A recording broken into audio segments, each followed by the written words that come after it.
তানবিন দিয়ে বানান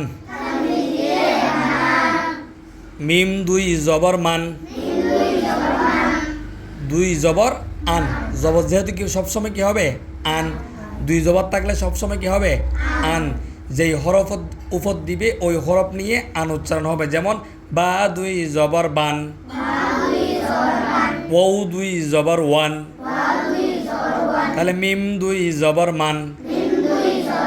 মিম দুই জের মিন মিম দুই ফেশ মুন